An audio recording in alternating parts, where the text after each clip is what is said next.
예, 아침에 좀 좋은 얘기를 해야 되는데 말이죠. 이렇게 좋은 얘기 할 게 별로 없습니다. 경기 상황들이 국내에도 그렇고 미국마저 경기 흐름, 주가 흐름이 흔들리고 있어서요. 내년 경기야 상당히 좀 부담이 되는데 오늘 아침에는 이 글로벌 경기 둔화의 그림자 어떻게 해석하며 대응해야 될 것인지 좀 집중적으로 분석하겠습니다. 글로벌 이코노믹 연구소 김대호 박사님 와주셨습니다. 소장님 어서 오십시오. 네.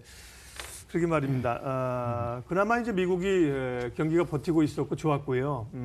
주가도 미국은 뭐 우리나라를 포함해서 다른 나라들은 다 주가가 약세로 돌아섰지만 미국은 버텼는데 어제는 반등했지만 그 전까지 상황 며칠 보면 기술주를 중심으로 해서 미국 주가 떨어지고 유가도 급락하고 뭐 비트코인도 폭락하고 전반적으로 성장성 섹터에 대한 의구심을 좀 갖는 것 아닌가 그런 생각도 듭니다. 어떻게 보십니까?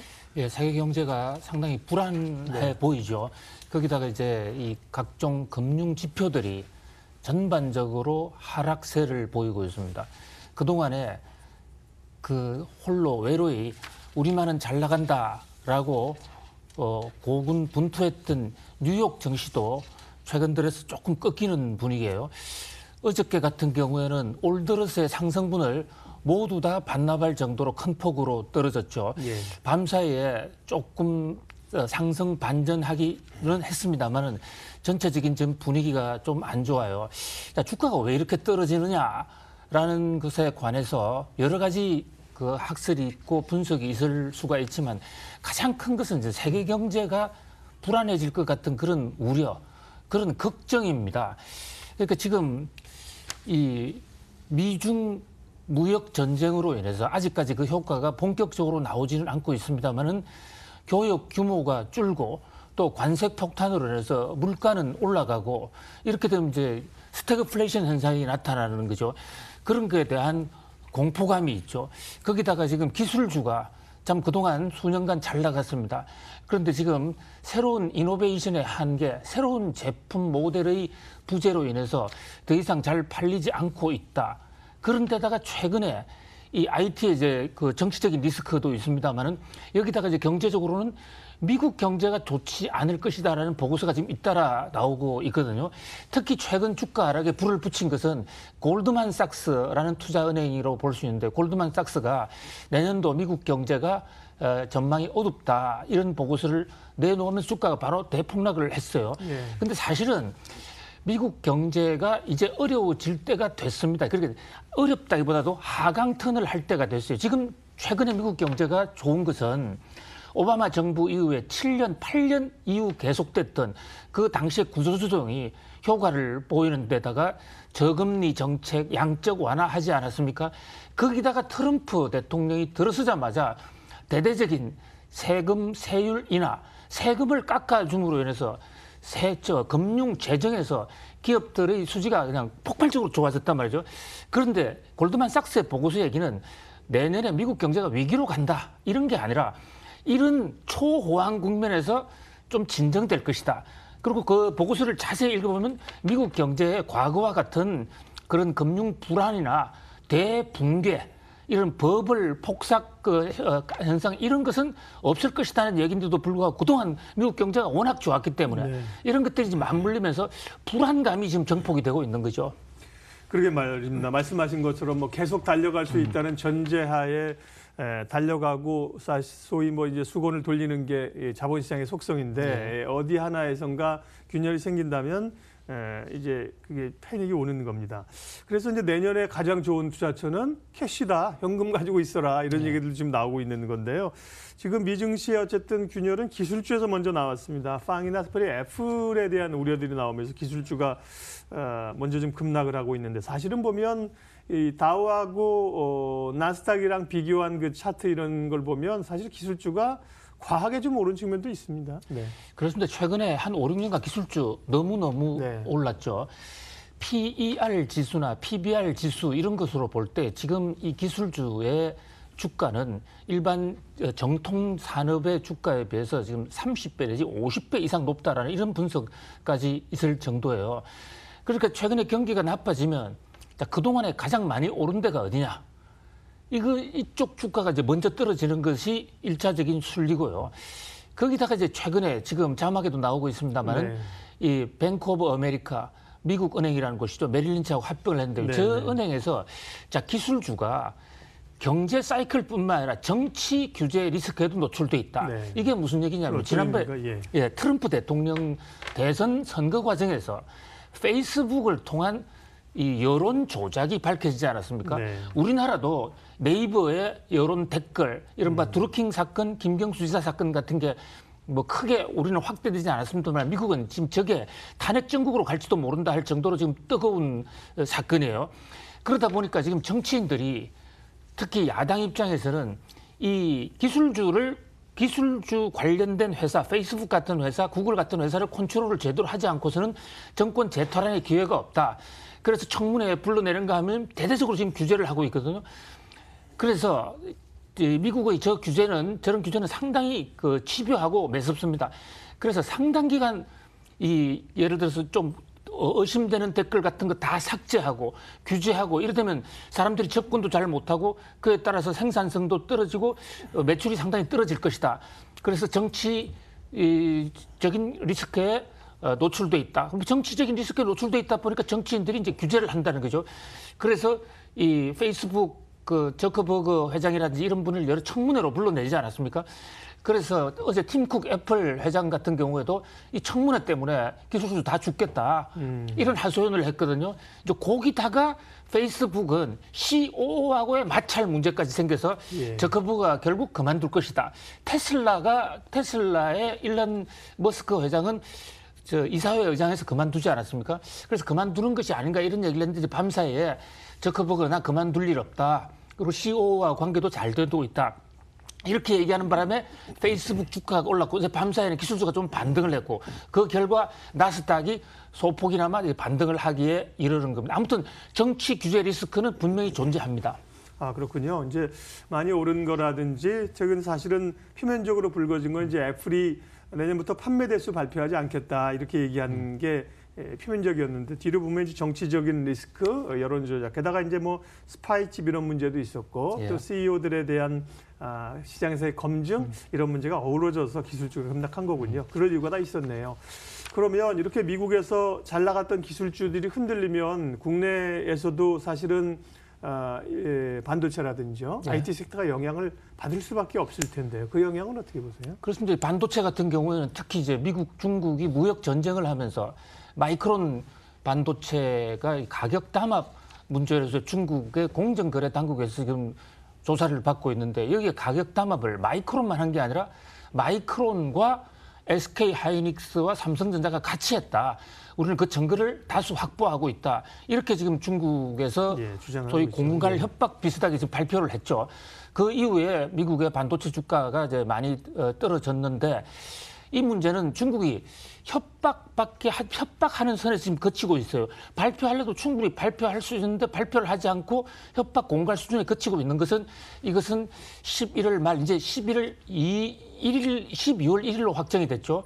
트럼프 대통령과 시진핑 수석 간의 아르헨티나 그 정상회담 거기서 중국이 카드로 활용하려고 하는 것이 아닌가라는 이제 그런 어쨌든 이것이 그 IT주에 악영향을 지금 주고 있고 또한 이제 반도체 자체가 전체적으로 좀 수요 부족 공급 과잉 상태에서 가격 하락으로 이어지지 않겠는가. 실제로 이미 D램 같은 경우는 10% 정도 하락했다는 보고서가 지금 잇따르고 있는데 그런 것들이 지금 뭉쳐서 기술주들이 하락하고 있는데 또 반대로는 이것이 이제 일시적인 태풍이다. 그리고 하나하나 특히 애플 같은 경우에 보면 지금 이 기술적 결함인지 생산량을 줄이는 건지 지금 정확하게 물론 그 두 개 다일 수도 있는데 그러나 한쪽에서는 그게 사태가 그렇게 또 심각하지 않다. 이런 평가가 지금 엇갈리고 있어서 조금 좀 두고 봐야 될 것으로 보입니다. 네. 기술주가 이제 급락했던 충격이 가장 컸기 때문에 이번 주에 기술주를 중심으로 살펴봤고 이제 경기 측면에서 좀 더 보면요. 세계 경제에서 사실 선진 경제는 그나마 괜찮았는데 미국 증시가 이제 앞에 있었고요. 미국 경제도 내년에 어려울 거란 얘기. 앞서 이제 뭐 글로벌 아이비들 골드만삭스 얘기도 했고 JP 모건도 그렇고 1%대로 경기가 좀 하강할 것이다. 추락까지는 아니라도 이렇게 얘기하는데 예. 실제로 미국 경제가 그렇게 지금보다는 좀 어려워질 가능성이 높습니까? 예, 미국 경제가 4% 선이다라는 얘기가 많이 우리한테 횡행을 했어요. 실제로 2분기에 4.2% 정도에 달했었죠. 그런데 이것은 기저효과까지 감안이 된 거예요. 실제로 지금 미국 경제는 2% 후반대 정도 성장하려고 있습니다. 지금 현재 잘 나가는 상황에서도 미국 같은 덩치가 큰 규모에서 약 3% 성장을 한다는 것은 이것은 잠재 성장률을 좀 초과한 거예요. 우리나라 잠재 성장률도 2.6에서 2.8밖에 안 되는데 미국은 그보다 좀 더 낮거든요. 그러니까 지금 미국의 성장률이 고도 성장인 동시에 과열 성장이다 이렇게 볼 수가 있어요. 그런 측면에서 볼 때 미국의 지금 적정 성장률이 그러면 어디쯤 되느냐? 약 한 2% 초반, 2.2에서 2.3 정도를 경제학자들은 적정 성장률로 보고 있어요. 그런데 그거보다도 내년에 조금 더 떨어진다는 거죠. 1.9면. 그러니까 미국 경제의 1.9% 성장이 미국 경제의 불황을 의미하지는 않습니다. 그러나 올해보다는 낮아지는데 적정 성장률보다도 그러니까 잠재 성장률보다 조금 더 낮아진다. 왜 경제가 낮아지느냐? 산업 생산 활동이 부진해서 그런 거는 전혀 아니고요. 자, 지금 금리를 올린단 말이죠. 양적 완화도 없애고 기준금리 또 12월 달에 또 올리고 내년에 3번 정도 올리지 않습니까? 그렇게 되면 가만히 있어도 이자 비용이 커지는 거예요. 거기다가 지금 세금 감세 효과가 올 상반기까지도 있었습니다. 4분기까지도 나타날 거예요. 그런데 내년 1분기부터는 감세 효과가 이제 사라질 거거든요. 그런 것에 따른 것이지 미국 경제가 1.9% 성장이 된다는 것 자체가 바로 세계 경제가 위기다 또는 미국이 위기다 이런 것은 절대 아니고요. 다만 최근 4, 5년간 겪어왔던 것처럼 그 고도 성장 과정에서 주가가 항상 오르는 이런 그 현상은 좀 없어질 거다. 그래서 오히려 요즘은 불안 장세라고 이러는데 굉장히 변동성이 심하다. 경제 성장률이 전체적으로 거시경제가 조금 변하면서 어떨 때는 성장률이 평균 1.9%인데 1.45% 나타나는 것으로 줄어든 거로 나타날 수도 있고 또한 2.23% 줄어든 거로 나타날 수가 있죠. 그런 과정에서 이 변환기에서는 주가의 상승폭, 하락폭이 좀 큰 변동성이 큰 그런 장세가 올 것이다. 그러나 미국 경제가 위기다 하는 데는 동의할 수가 없습니다. 예. 이제 조금 슬로우해질 수 있다 이런 얘기지만 미국 경제도 경기 둔화로 완전히 빠지고 이렇게 침체로 가는 것은 아니라는 얘기를 하셨고요. 세계 금융시장에서 이 월스트리트 저널이 이런 얘기를 했네요. 세계 금융시장에서 달러 공급 현상, 달러 부족 현상 때문에 글로벌 경기 성장이 어려울 거라 이런 얘기를 하는데요. 달러는 지금 돈을 사실은 좀 심한 얘기로 하면 인쇄기랑 종이로 막 찍어내서 지금 달러가 넘치고 있는데 이렇게 세계 금융시장에서 달러와 부족 현상이 심화될 거라는 얘기는 어떤 의미입니까? 예, 지금 세계 경제가 다 어렵지 않습니까? 네. 바로 앵커님이 중요한 지적을 하셨는데요. 현금 보유를 늘려라. 이것은 경제학의 교과서입니다. 경제가 어려울 때는 현찰을 많이 가지고 있어야 돼요. 금융 상품은 당장의 현찰을 바꿀 수가 없는 것이지 않습니까? 네. 경제가 어렵다는 얘기에서 당장 물건이 안 팔리고 주식도 안 팔릴 수가 있고 우리 삼성 바이오로직스의 거래 정지 같은 거를 보면 돈이 묶인단 말이죠. 그럴 때 현찰을 갖고 있으면 더 많은 걸 살 수가 있거든요. 우리가 IMF 때 1997년도 상황에서 현찰을 가지고 있던 사람들은 크게 부자가 됐습니다. 집값도 떨어지고 주가도 떨어지고 그때 살 수가 있었으니까요. 그런데 세계 경제가 좀 불안감이 경기 둔화로 인한 특히 미국과 중국 무역 전쟁 불안감이 생기니까 전 세계가 달러를 좀 더 갖겠다. 우리나라도 지금 외환 보유고를 늘리고 있지 않습니까? 예. 중국도 늘리고 신흥국이 다 마찬가지단 말이죠. 그러니까 전 세계에 지금 달러가 부족한 현상이 생기는 거예요. 물론 달러는 미국 조폐국에서 찍어내면 됩니다. 그런데 이게 아무리 지금 금태환 제도가 없다고는 하지만 달러를 무제한 찍어낼 수가 없는 게 달러를 찍어내는 순간 미국은 인플레 압력을 받게 된다고요. 지금 미국 경제의 가장 큰 문제는 성장률 둔화가 아니고 성장률은 지금 적정 수준을 찾아가는 거예요. 미국 경제가 보는 거 지금 물가거든요. PC 물가 기준으로도 지금 3%가 1%가 지금 올라가고 있는데 이 물가를 잡지 않으면 민심도 추스러질 뿐만 아니라 앞으로 경제가 버블 붕괴를 할 수가 있기 때문에 지금 그래서 미국이 욕을 먹어가면서 또 금리를 올리는 거지 않습니까? 기준금리를 올리면서 통화량을 늘리면 기준금리를 올리는 효과가 또 상쇄되어 버리거든요. 그러니까 미국은 달러를 찍지 못하는 그런 상황에 있는 거예요. 그렇다 보니까 전 세계적으로 달러가 부족하고 최근에 달러와 가치가 계속 오르지 않습니까? 달러와 가치가 오르다 보니까 신흥국에 나가 있던 이 돈들이 달러 강세를 의식해서 돈을 신흥국 시장에서 오히려 이걸 미국으로 뺀단 말이죠. 예. 그러다 보니까 이게 이제 경제학에서 말하는 긴축 발작 현상, 테이프 텐트럼 현상도 올 수가 있는 거예요.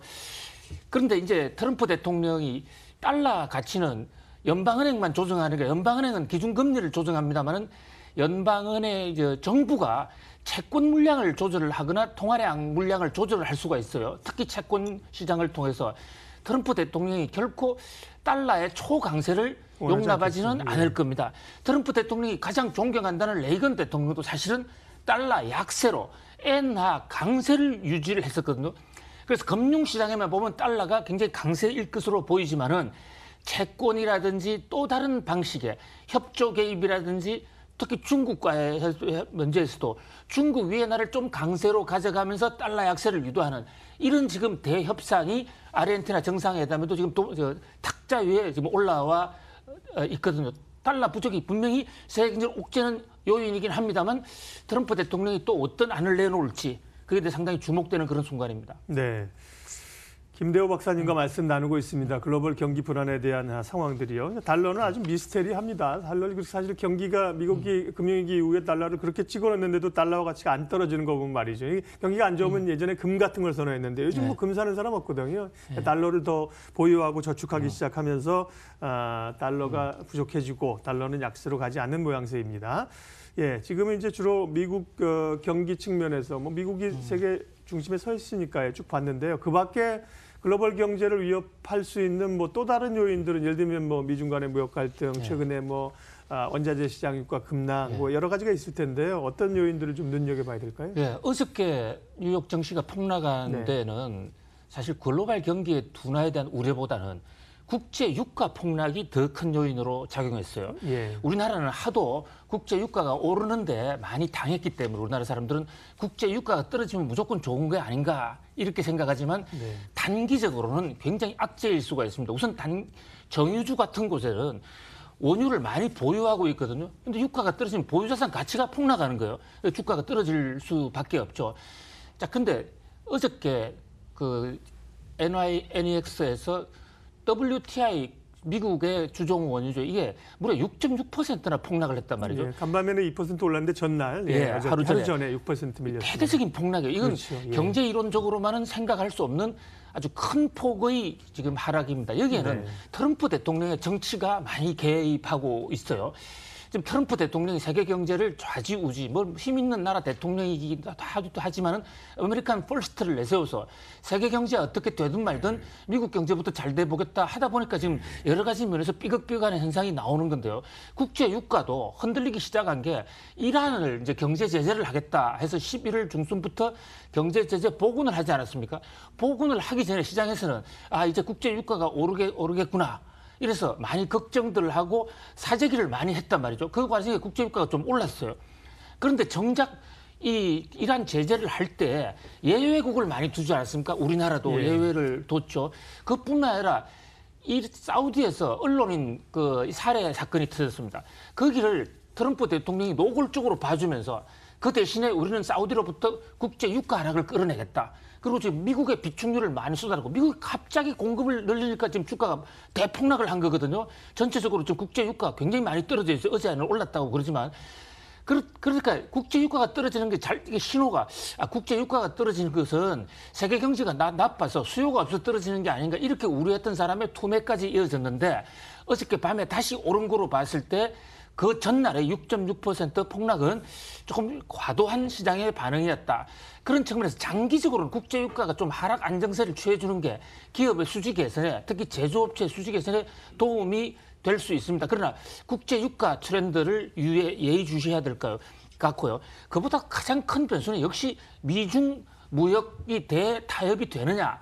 12월 1일 저 운명의 날이 다가오고 있어요. 그런데 미국에서는 지금 나바로라는 사람이 있지 않습니까? 백악관 그 경제보좌관인데 저도 몇 번 만나본 사람이에요.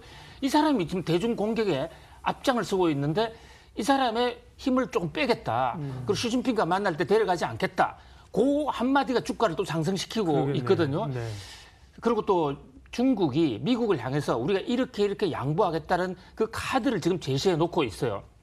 물론 12월 1일 날 모든 것이 한꺼번에 해결되지는 않을 것입니다. 그러나 거기서 방향을 어떻게 잡느냐 이것이 세계 경제에 상당히 영향을 줄 것으로 보입니다. 예, 우리 경제 상황으로 좀 마무리를 하겠습니다. 최근에 일부 수출 지표들이 좋으니까 청와대 인식은 물 들어올 때 노져서 좀 경기를 바짝 올리자 이러니까 기업들은 물 들어오는 게 지금 배가 새서 물 들어온 겁니다. 뭐 이렇게 얘기를 하고 있다는 정도로 경기 상황이 어려운데요. 우리도 내년에 지금 뭐 먹구름들이 많이 끼어 있습니다. 우리 경제 전망 그리고 좀 대응책이라고 할까요? 마무리해 주십시오.